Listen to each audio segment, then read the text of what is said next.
आज ही जान ले कलयुग में क्या क्या होने वाला है। वेदों के अनुसार हिंदू धर्म को 90,000 साल पुराना बताया जाता है। हिंदू धर्म में सबसे पहले 9057 ईसा पूर्व स्वयंभू मनु हुए। 6673 ईसा पूर्व में वैवस्वत मनु हुए। पौराणिक मान्यता के अनुसार भगवान श्री राम का जन्म 5114 ईसा पूर्व और श्री कृष्ण का जन्म 3112 ईसा पूर्व बताया जाता है। वहीं वर्तमान शोध के अनुसार हिंदू धर्म को 12 से 15,000 वर्ष पुराना और ज्ञात रूप से लगभग 24,000 वर्ष पुराना माना गया है। अब हिंदू धर्म के अनुसार 4 युगों का काल समय इस प्रकार है। सतयुग, त्रेता युग, द्वापर युग और कलयुग के बारे में बताया गया है।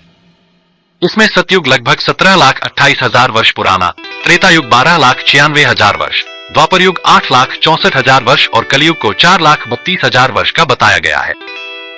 भगवान राम का काल त्रेता युग का था और श्री कृष्ण द्वापर युग में जन्मे थे।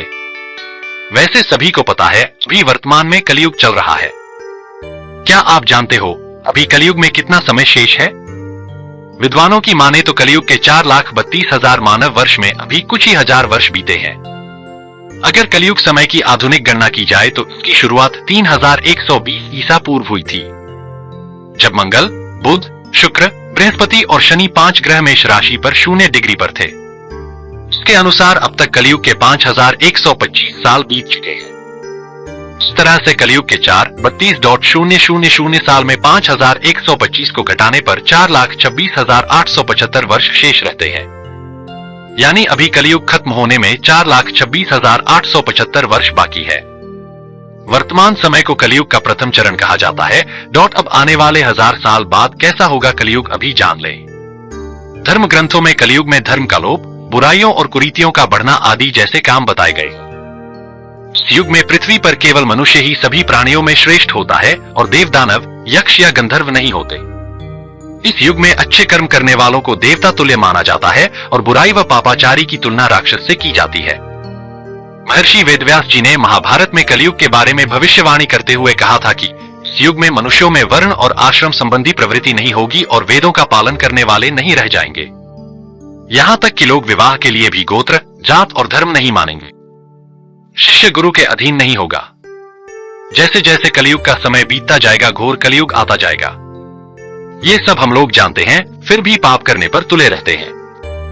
और ये भी पता है कलयुग के अंत में भगवान विष्णु जी जन्म लेंगे, जिन्हें कल की अवतार माना जाएगा।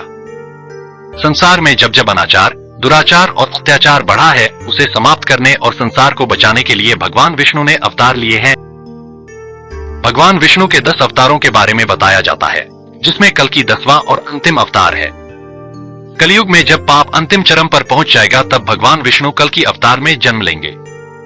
इस अवतार में वह संभल नामक स्थान और विष्णुविषा नामक व्यक्ति के घर सावन महीने के शुक्ल पक्ष की पंचमी तिथि को जन्म लेंगे।